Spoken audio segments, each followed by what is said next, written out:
Hoje a gente vai falar sobre a interpretação física do rotacional. Vamos considerar então que a gente está com um fluido em escoamento em 3D e a gente tem campo de velocidades dado por um campo vetorial F de classe C1. Esse campo está definido num subconjunto do R3. Essa integral aqui, que é a integral do campo pela tangente, isso aqui, produto escalar, em relação ao comprimento de arco sobre a curva gama, essa gama é orientada no sentido positivo, e a gente já definiu isso na aula sobre o teorema de Stokes. Essa integral é chamada, então, de circulação de F ao longo da curva gama. Vamos ver sobre isso. A gente tem o seguinte: se F por T for não nulo, haverá contribuição para o movimento circulatório. Caso contrário, não haverá contribuição para o movimento circulatório. Vamos considerar que a gente tem a seguinte superfície no R3. A gente tem um disco, que a gente vai chamar de dε, tá? É um círculo de centro P e raio epsilon pequeno.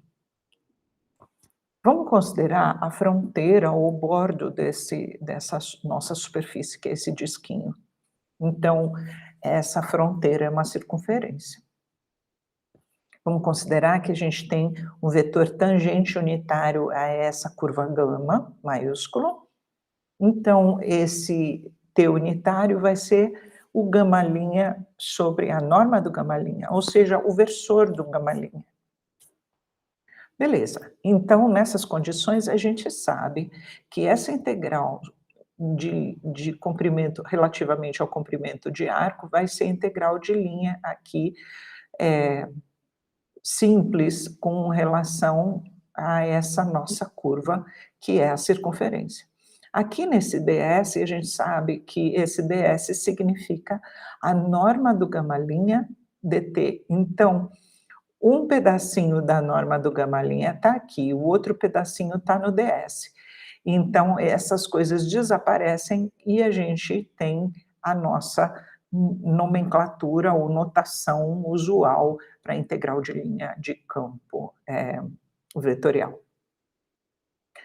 Se a gente tiver nas condições do teorema de Stokes, o que a gente tem? A gente sabe que essa integral de linha dá integral de superfície do rotacional pela normal exterior a essa superfície. E no nosso caso, a superfície é o disquinho.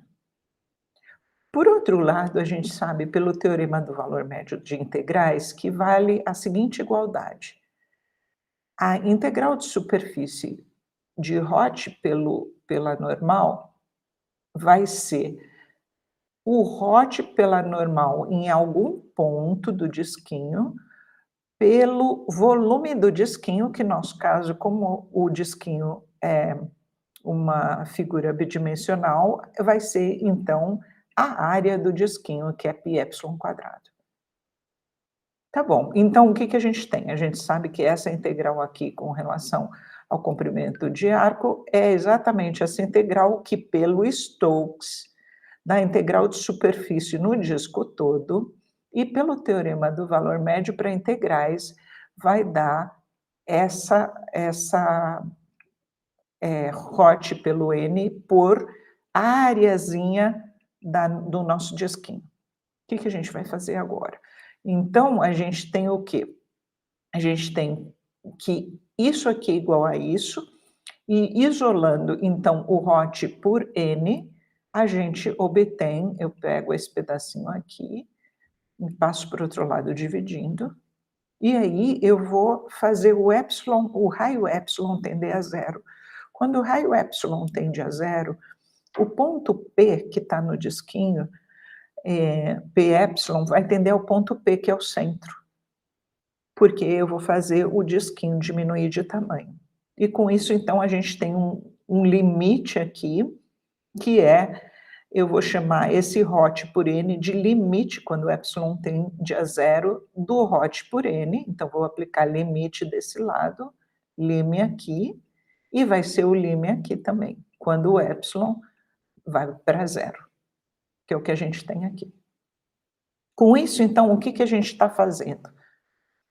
Em cada ponto P do R3, a componente do hot, em qualquer direção dessas normais aqui, da nossa normal unitária, vai ser o limite da circulação de F por unidade de área no plano normal AN.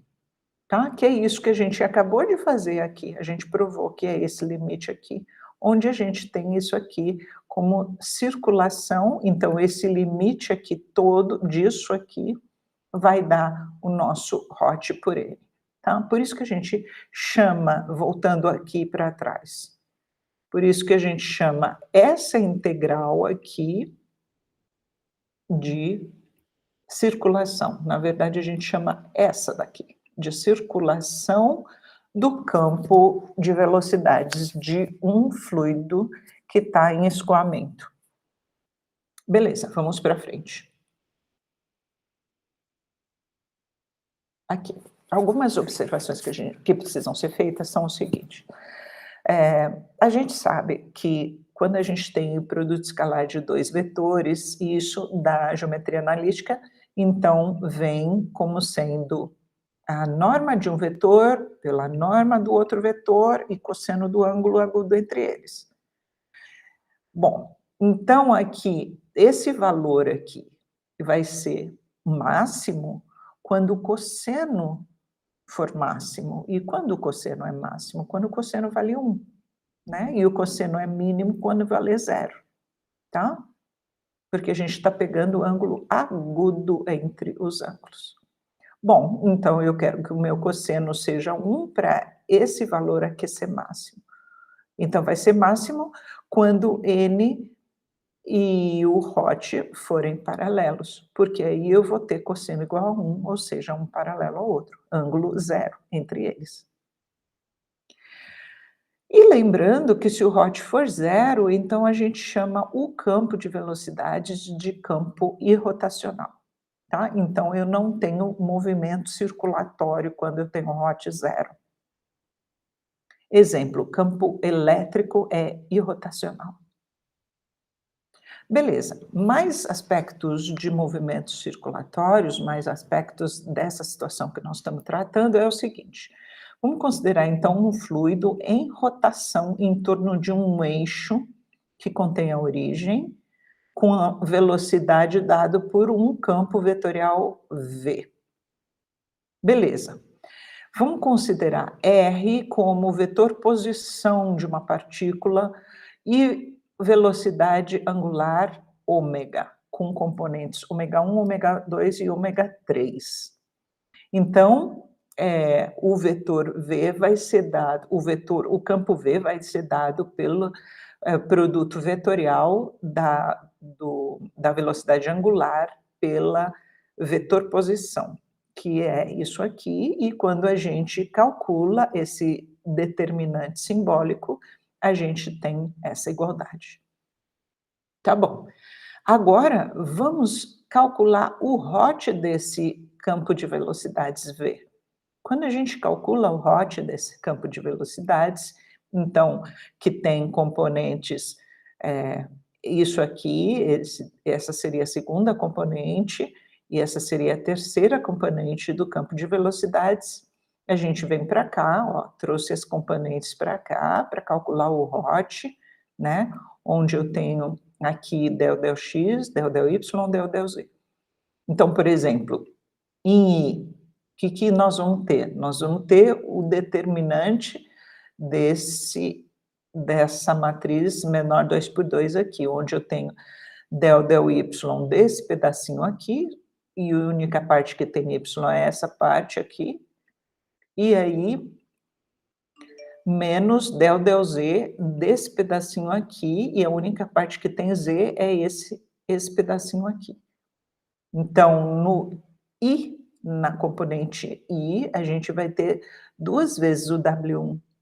Analogamente, para o J e para o K, a gente vai ter 2 vezes o W2 para o J e 2 vezes o W3 para o K.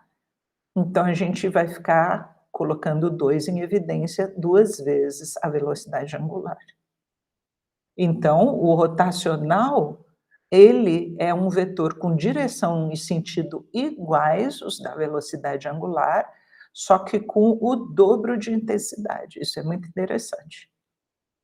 Tá bom, mais uma observação, agora no caso bidimensional, é quando a gente tem, então, um fluido em escoamento com campo de velocidades V, com 2 componentes, uma em I e uma em J, e esse campo de velocidades é incompressível e irrotacional. Então, se ele é incompressível, a gente sabe que o div é 0, e se ele é irrotacional, a gente sabe que o hot é 0, então a gente vai escrever isso. Lembrando que a gente está num caso bidimensional aqui. O div sendo 0, eu tenho essa equação, e o hot sendo 0, eu tenho essa equação, e essas duas igualdades aqui, elas vão implicar em equações da teoria de funções de variáveis complexas, que chamam-se equações de Cauchy-Riemann. Com isso, então, a gente termina essa aula de interpretação do hot, e eu espero que vocês tenham gostado.